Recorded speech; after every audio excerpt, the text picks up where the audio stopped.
A reflexão que eu trago para compartilhar com vocês tem como referência a atuação política de lideranças e representantes indígenas, são categorias que são intercambiáveis na política de saúde, nas ações do governo para a saúde dos povos indígenas no Brasil. É dessa perspectiva que eu vou falar hoje. Como o Antônio falou, entre 2006 e 2016, acompanhei tais negociações e embates nos espaços federais, na Comissão Intersetorial de Saúde Indígena e em outras comissões também. Ora atuando como representante oficial da ABA, ora como convidado especialista, uma categoria que criaram para mim, e eu pude então continuar frequentando esses espaços, mesmo quando eu não tinha mais a representação formal da ABA. Foi nesse contexto e nesse processo de 10 anos que eu pude então fazer uma etnografia, digamos, engajada, né? Porque eu atuava nesses espaços também da participação social indígena.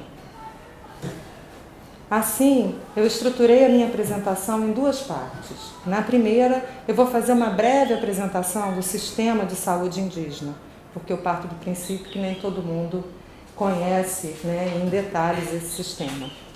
Na segunda, apresentarei 3 perspectivas sobre o controle social, como é chamada a participação social na saúde, nas políticas de saúde. Bom, a reforma sanitária, que transformou a saúde em direito de todos os cidadãos e dever do Estado em 88, né, com a nova Constituição, tinha como desafio melhorar as condições de saúde, mas também democratizar a própria política de saúde. E assim, para a saúde indígena, foi organizado um subsistema voltado à atenção básica de saúde diferenciada para os indígenas dentro do Sistema Único de Saúde, o SUS, isso no início dos anos 90. Esse sistema, contudo, só foi possível no processo de redemocratização que marcou o final do século XX, graças à articulação entre o movimento indígena e o movimento pela universalização do sistema de saúde, né, o sanitarismo. Essa articulação buscou traduzir a bandeira abrangente, saúde, direito de todos e dever do Estado, para uma agenda voltada para as singularidades dos povos indígenas.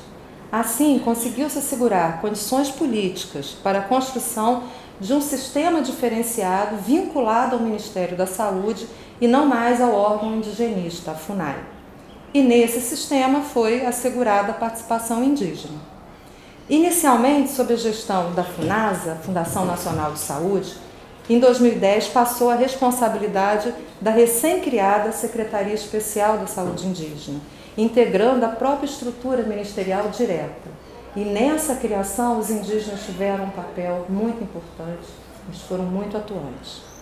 Tal processo de passagem de uma política de saúde tutelar e assistencial, implementada pela FUNAI, para uma política universalista e orientada pela justiça social do SUS, esse processo tem sido marcado por um movimento não linear, cheio de idas e vindas, devido a um conjunto de elementos que não se esgotam na disputa explicitamente política dos direitos diferenciados indígenas, mas envolvem dispositivos burocráticos, gerenciais, técnicos e mediações contextuais muito complexas. É nessa configuração que o subsistema de saúde indígena foi criado em 99, com seus 34 distritos sanitários especiais indígenas, ou seja, 10 anos depois da Constituição. Esse subsistema é então organizado territorialmente, né? Nenhuma dessas unidades coincide com as unidades da federação, os territórios, né, sanitários, eles recobrem estados diferentes, né? Com o dever de atenção básica de saúde, essa é a única atenção que o subsistema dá, né, aos indígenas localizados naquele território especificamente, naquele distrito. Né. Quem não estiver em terra indígena, se for uma área não ainda regularizada e tudo, há uma tensão grande se eles devem ou não ser assistidos por esse subsistema. Tá? E ele tem, então, o dever de prestar essa atenção básica e de encaminhar e acompanhar os indígenas quando eles precisam de uma atenção de maior complexidade no âmbito do SUS. E no que nos interessa aqui mais diretamente, essa estrutura sanitária orientou uma organização singular do controle social indígena, muito distinto da estrutura do Sistema Único de Saúde, porque eles se organizam em conselhos locais nas aldeias, em conselhos de representantes dos distritos sanitários especiais indígenas, os conselhos distritais, e desde 2006, exatamente o ano em que eu comecei a acompanhar esse processo, os indígenas passaram a ter representação no Conselho Nacional de Saúde e a coordenar a Comissão Intersetorial de Saúde Indígena, onde eles têm a maioria dos assentos. Por que eu destaquei isso? Porque esses conselhos, tirando os conselhos locais, que são consultivos, de acordo com a norma que reestruturou o Conselho Nacional de Saúde em 1990, eles devem ter uma composição determinada. 50% deles devem ser usuários, essa é a categoria, ou seja, os indígenas no subsistema são usuários, e também 50% de trabalhadores da saúde, gestores e prestadores de serviço de saúde. Os conselhos distritais, por sua vez, se articulam através de seus presidentes, que se reúnem no Ministério da Saúde a cada 3 ou 4 meses. É o Fórum de Presidentes de Conselhos Distritais de Saúde. Essas reuniões são, então, promovidas pelo gestor federal, primeiro a FUNASA, que criou esse fórum em 2006, e depois de 2010, a Secretaria Especial, a CESAI.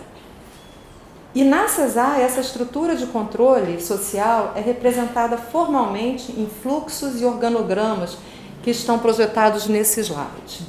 Eu marquei com uma setinha vermelha para ajudar a visualizar. Bom, até agora nós estamos no mundo normativo ideal, ou seja, o que o controle social e o subsistema deve ser. Um tipo de accountability vertical, nas palavras dos cientistas políticos, que deve orientar o planejamento das ações na saúde indígena, acompanhar e responsabilizar as autoridades quando necessário.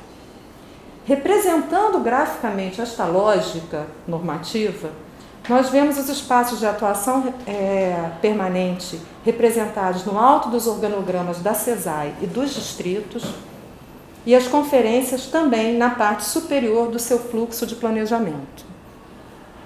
Claramente buscam comunicar que esses espaços ocupam uma posição de poder. Eles estão no topo, tanto do fluxograma quanto dos organogramas ali projetados. Isso é importante porque a gente, quando vai fazer etnografia de documentos, a gente acaba se deixando capturar, pela realidade dessas representações gráficas formais. Então, é muito importante a gente ter um olhar muito crítico quando vai ver o que esses documentos estão querendo comunicar para a gente.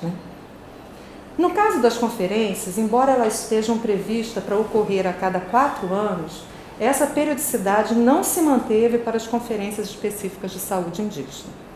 A Conferência Nacional de Proteção à Saúde do Índio foi a primeira e se reuniu em 86. A segunda, em 93. A terceira, apenas em 2001. A quarta, em 2006. E a quinta, somente em 2013. Ou seja, com intervalos de 5 até 8 anos. O que não se vê nas conferências nacionais de saúde. Elas ocorrem religiosamente a cada 4 anos. Assim, é claro que a relevância das conferências nacionais de saúde indígena não deve ser buscada em sua função oficial de fazer diagnósticos e propor orientações para as políticas de governo de saúde indígena, porque senão elas ocorreriam regularmente. Fica a questão, que tipo de dispositivo de poder é esse, então? Mas antes de avançar nessa reflexão, é importante nos determos na experiência de uma conferência, a 5ª Conferência Nacional de Saúde Indígena, a última a ocorrer. A escolha dessa conferência deve-se ao fato de ter sido a maior conferência, em termos de delegados com direito a voto, participantes e convidados, número de propostas votadas, repercussão na mídia, e principalmente porque eu pude observá-la e circular por vários espaços em seus diferentes momentos, compondo a equipe de relatoria. Eu fui uma das relatoras da 5ª Conferência. Assim, eu pude ouvir, em sua fala de saudação de abertura, o então secretário especial de Saúde Indígena, Antônio Alves, após citar alguns dados exaltando a ampla participação dos indígenas no processo que culminou na 5ª Conferência, concluir destacando que o controle social representava a aposta dos indígenas na democracia participativa, como vocês podem ler nesse slide. Nessa conferência, realizamos também um documentário e fizemos quase 30 entrevistas com diferentes participantes, em sua maioria indígena, e obtivemos distintas avaliações e concepções sobre a conferência e o controle social em geral. Algumas otimistas, outras nem tanto. Vejamos algumas delas. Em que pesem as diferentes perspectivas sobre as conferências e as relações entre o controle social, há um certo consenso entre os indígenas. Por um lado, sobre a baixa efetivação das decisões aí tomadas.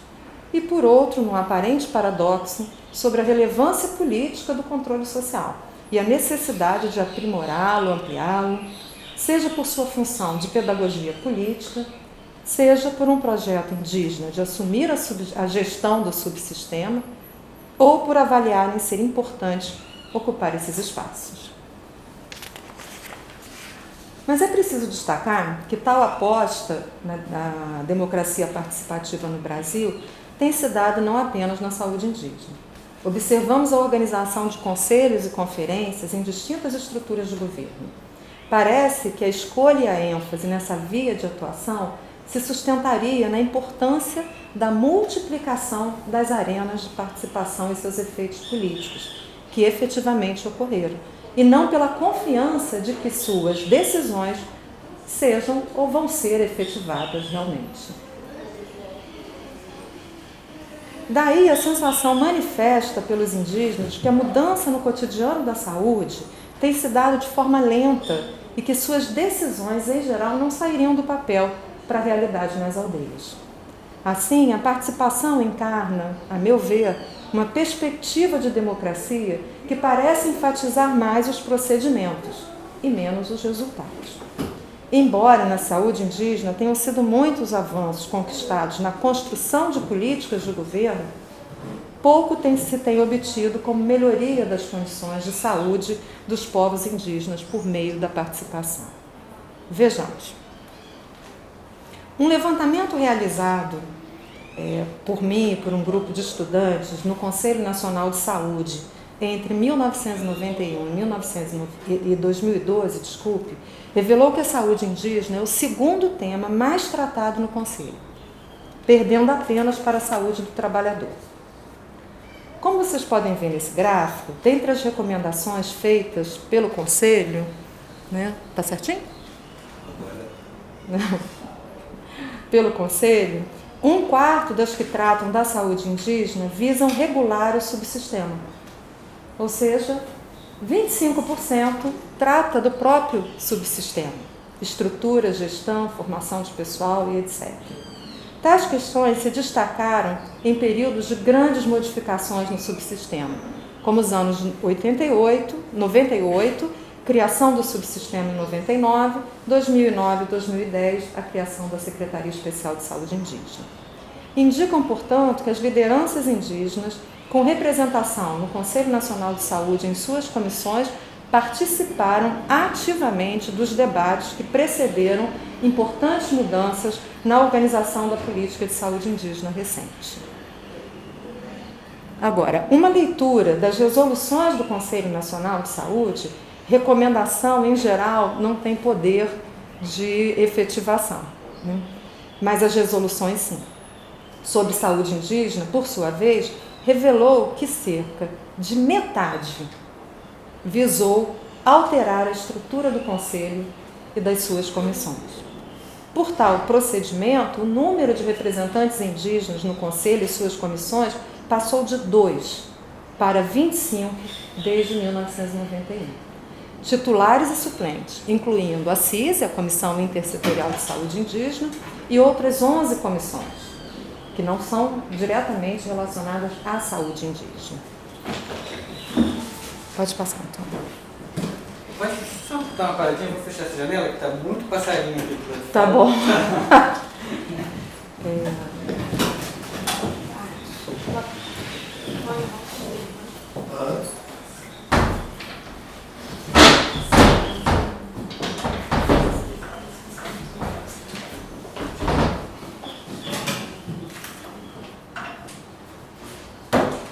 Vocês chegaram na hora, hein? A gente tinha acabado de interromper. Vocês puderem entrar tranquilas. Pronto? Você muda para mim? Ah, não, ele não tá considerando isso, não. Muda para mim o outro.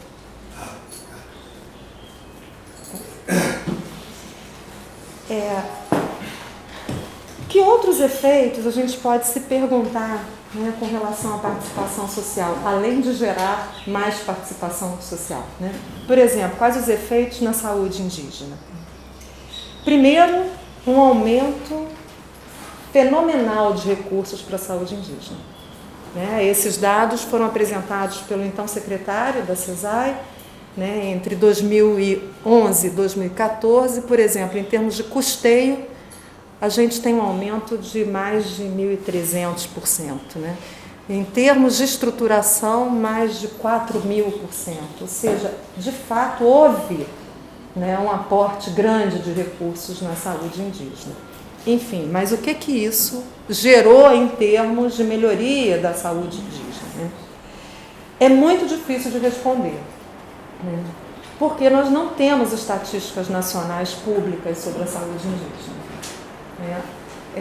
Esse inquérito nacional que foi feito pela uma equipe da Fiocruz com outros pesquisadores, né?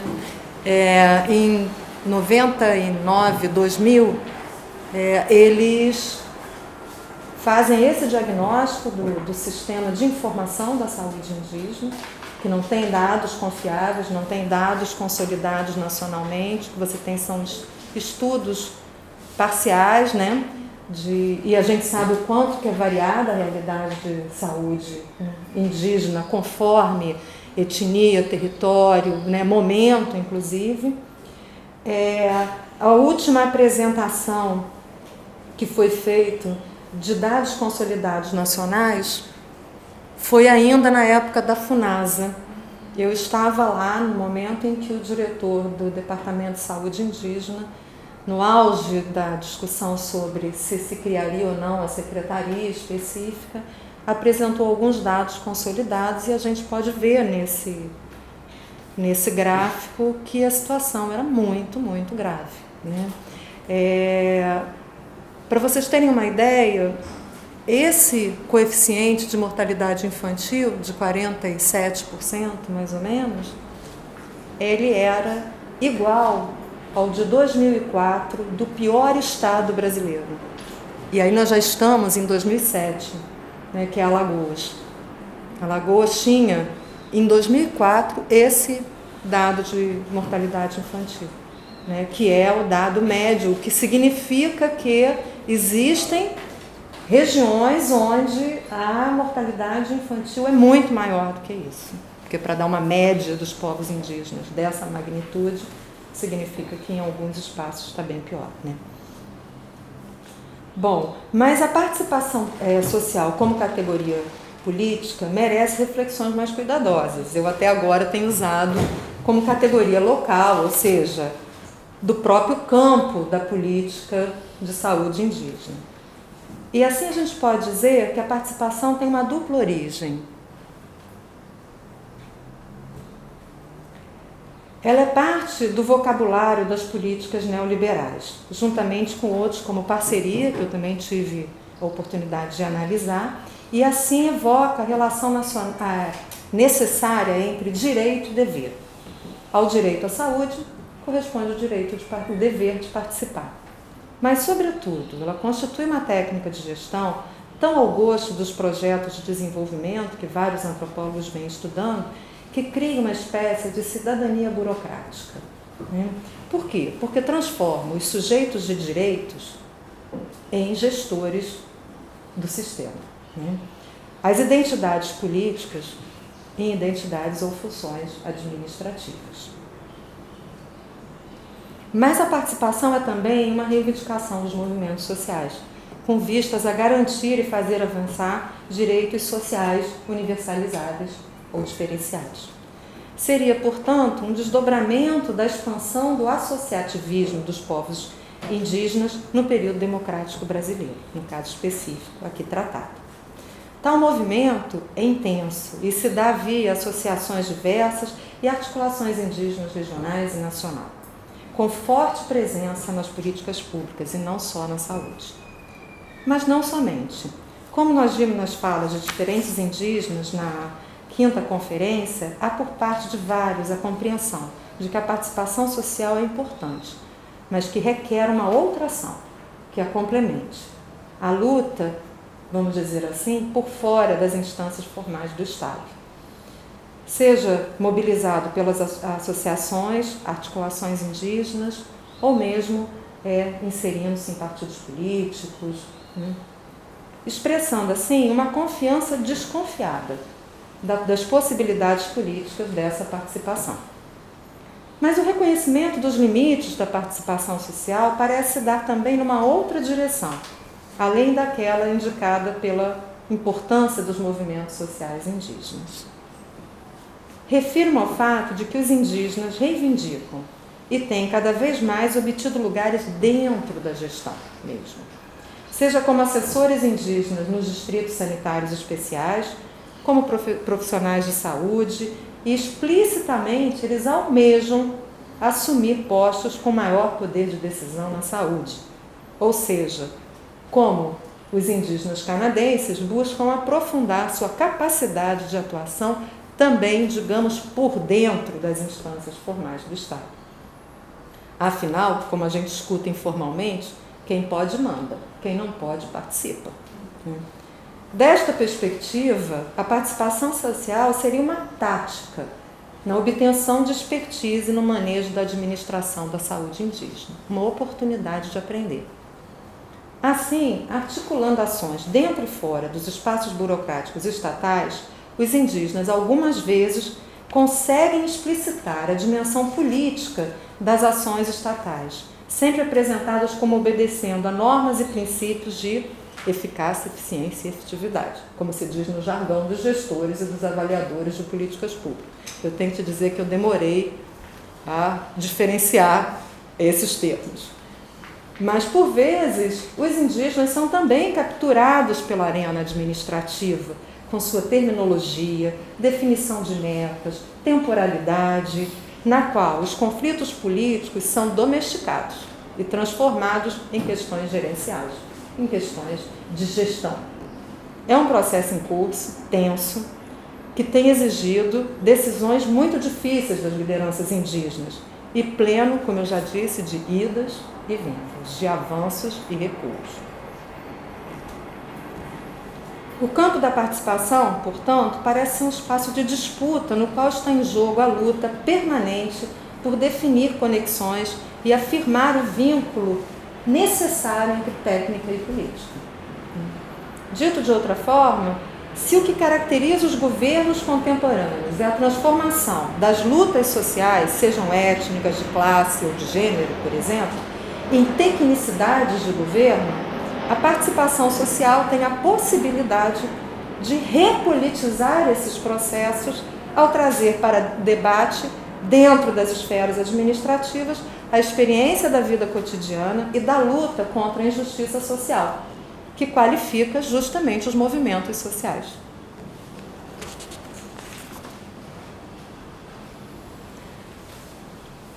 A tensão, acho que eu passei demais, a tensão entre tecnificação da política e repolitização da técnica é permanente nesses processos em que se sentam à mesa gestores, trabalhadores de saúde e lideranças indígenas, ora atendendo para um polo, ora para outro, de como se produzir o Estado brasileiro. Um Estado que é uma estrutura organizacional, digamos, mas que é também uma configuração de ideias e utopias. Em outras palavras, os indígenas atuam instrumentalmente nesses espaços, em busca de resultados, é claro, nas ações de governo, ou usando como pedagogia política, mas também pela encenação espetacular, né, da participação política, que cria as próprias condições da governança da saúde pelos indígenas. Ou seja, o que nós chamamos a dimensão simbólica do poder, né?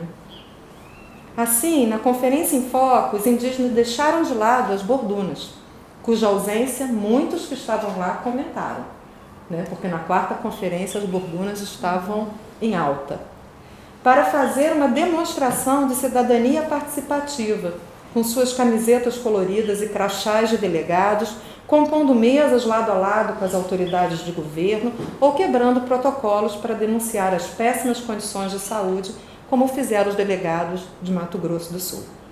E por meio dessa tática aprovaram propostas e moções de seu interesse, viraram notícia nas mídias, principalmente nas mídias sociais e alternativas, e se apresentaram como cidadãos plenos.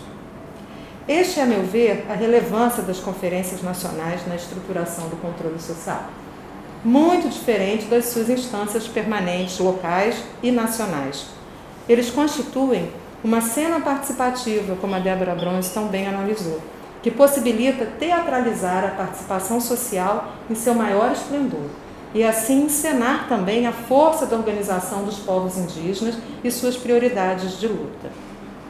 A etnografia do embate político e das negociações entre lideranças indígenas e agentes estatais, na conferência de uma política de governo, me permitiu também ver o caráter relacional e contextual dos argumentos acionados na proposição e avaliação das políticas de saúde indígena. Mas, principalmente, destacou a centralidade do exercício do poder pelos indígenas e para os indígenas na construção de sua cidadania diferenciada. Queria aqui destacar que, diferente de vários contextos nacionais, na saúde indígena, o termo interculturalidade não faz parte do repertório principal das lideranças e representantes indígenas. O termo é atenção diferenciada, né? Na verdade, eles buscam, assim, a meu ver, né, escapar das armadilhas de uma cidadania culturalista, ou seja, de terem que permanecer atemporais para permanecerem indígenas. Afinal, esse tem sido o entendimento de diferença cultural nas políticas de governo no Brasil e também em vários outros contextos nacionais. Não é à toa que esse termo, até então ausente na saúde, diferente da educação, né, esteja começando a compor o vocabulário governamental na saúde indígena.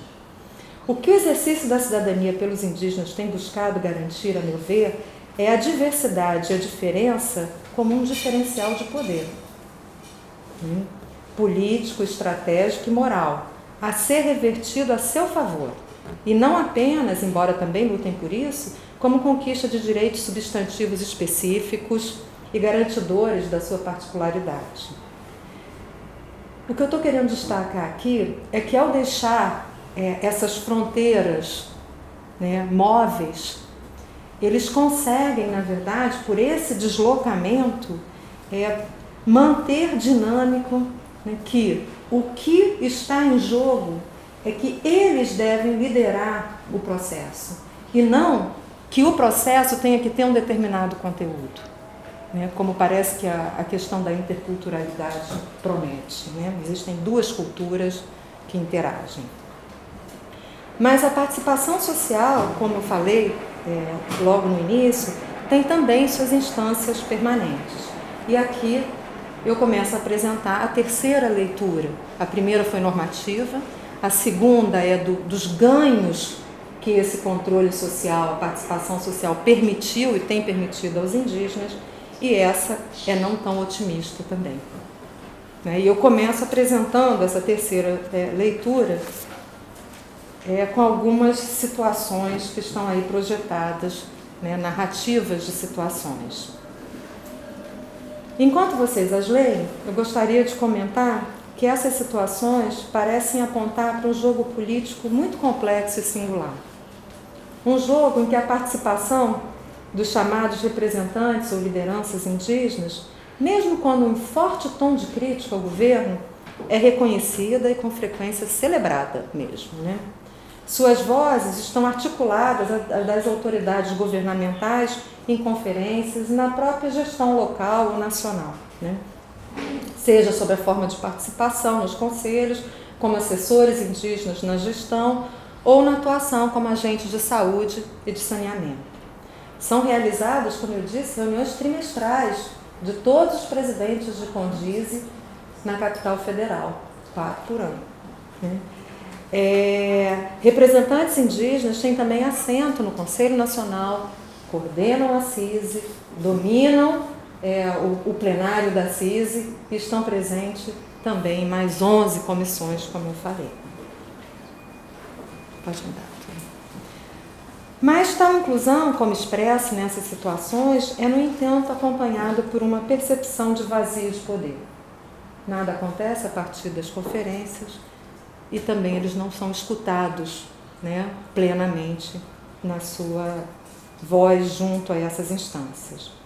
Mas é um vazio que, para surpresa de alguns, não para minha, não desautoriza a retórica democrática da participação como uma forma de governo, né, que foi a marca dos governos do presidente Lula e da presidente Dilma Rousseff. E, principalmente, o jogo da participação e o seu vazio de poder parecem permitir eufemizar, assim, suavizar, né, o agravamento da degradação das condições de vida e da violência física nos territórios indígenas. Essa é a minha leitura. Assim, quais seriam os efeitos de poder da participação social, mais uma vez, além de gerar mais participação? Primeira questão. Ampliação da democracia por meio do que é chamado accountability vertical? Curioso, né? Como? Se as instâncias participativas não têm autoridade formal para exercer um controle, efetivamente responsabilizar os diferentes atores políticos e administrativos e mais, sequer tem estatísticas para avaliar a política. Mas o Ministério Público Federal e o Tribunal de Contas da União têm. Eles sim detêm esse poder de coerção. O controle social não tem. Então, eles só são escutados. Agora, o que se faz com essa escuta, não há como garantir. Minha leitura é que nas interações apresentadas aqui está em produção, a meu ver, uma brutal violência simbólica, por um caminho tortuoso de acusações e queixas que são sempre tangenciais, nunca diretas, né? Porque, como vocês viram aí nas palavras do secretário especial de saúde indígena, o controle social é para ouvir, falar, negociar, sentar. Como que numa condição dessa você explicita conflitos? É uma das coisas mais difíceis, né? E assim, nesse caminho, a autoridade legítima formalmente outorgada aos representantes e lideranças indígenas por meio da política de participação social deixa institucionalmente de fora a efetivação da política de saúde local e nacional.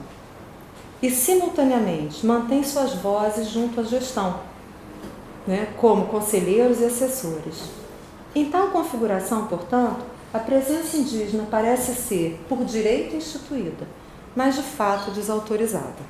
Os indígenas, contudo, além do mais, nesse contexto, tendem a responsabilizar, sobretudo, os indivíduos com quem interagem na gestão pela desconsideração de suas vozes, né? E assim, que a qualidade da violência simbólica e do próprio poder simbólico, a alquimia de invisibilização da violência contida na configuração de participação social se realiza por meio da transformação do que é estruturante do jogo político em questões e atributos de caráter das pessoas que estão ali jogando o jogo.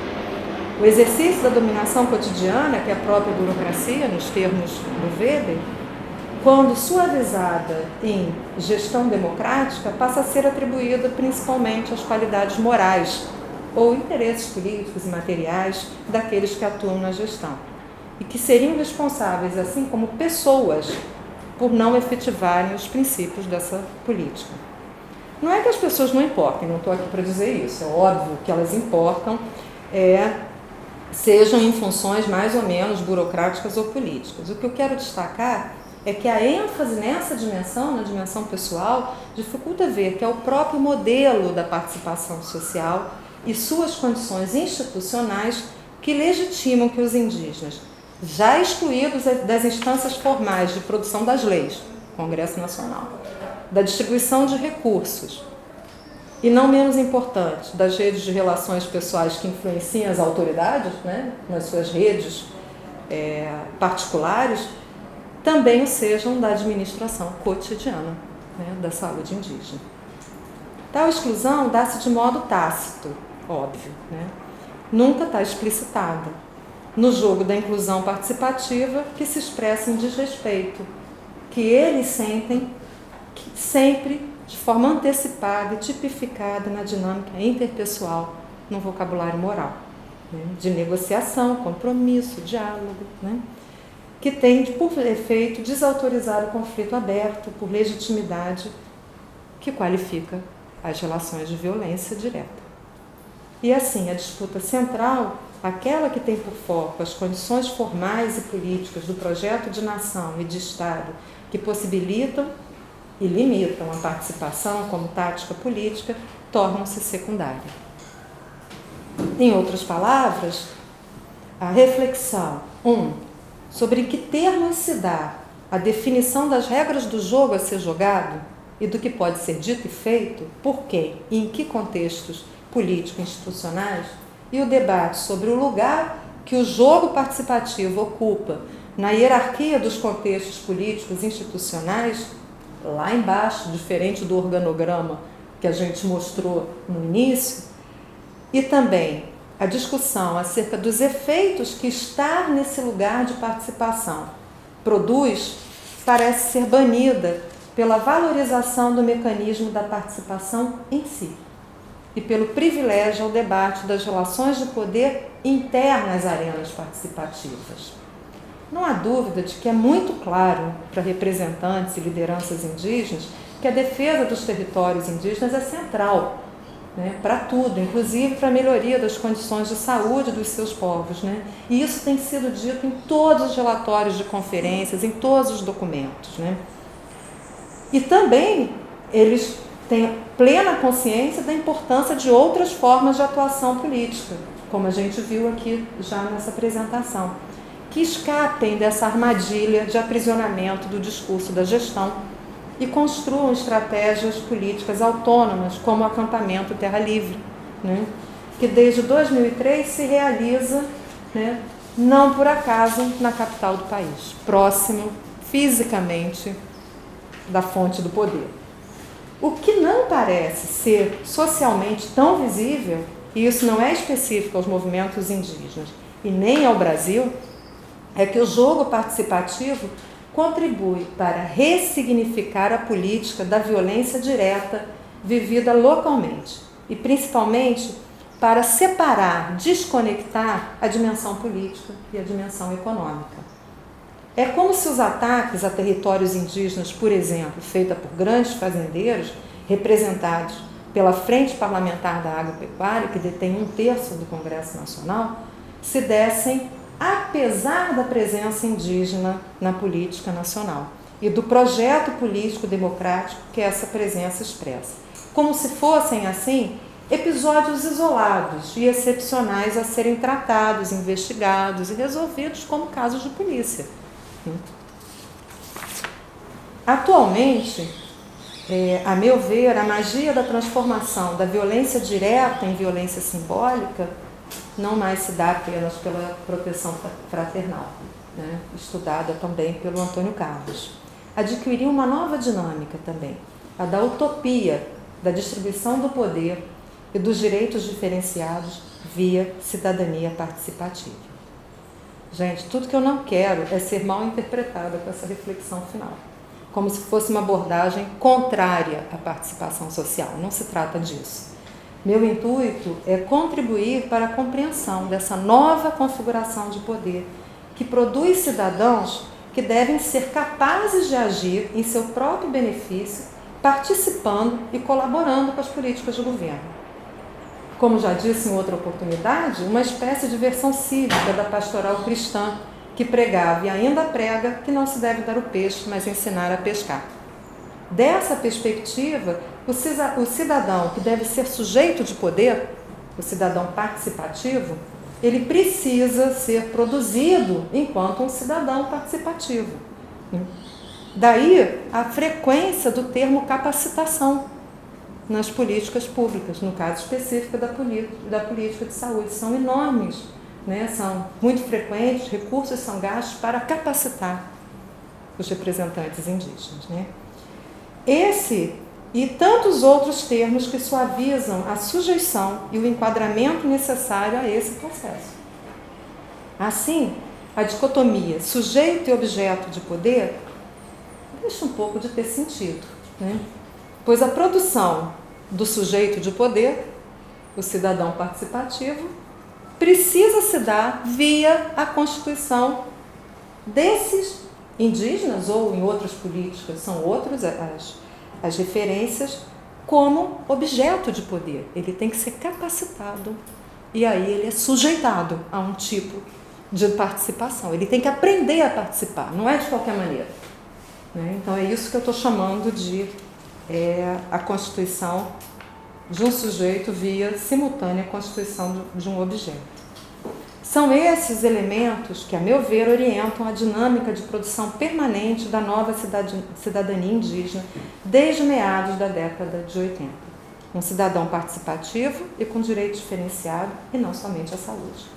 E com o qual, num aparente paradoxo, as políticas do governo buscariam, com recursos financeiros e programas de capacitação, como eu disse, partilhar o exercício de poder por meio de formas de colaboração variadas, de tal modo que novas configurações de poder se constituem, nas quais, nas palavras da Cruikshank, inspiradas em Foucault, o cidadão é um efeito, um instrumento do poder político, mais do que um participante na política.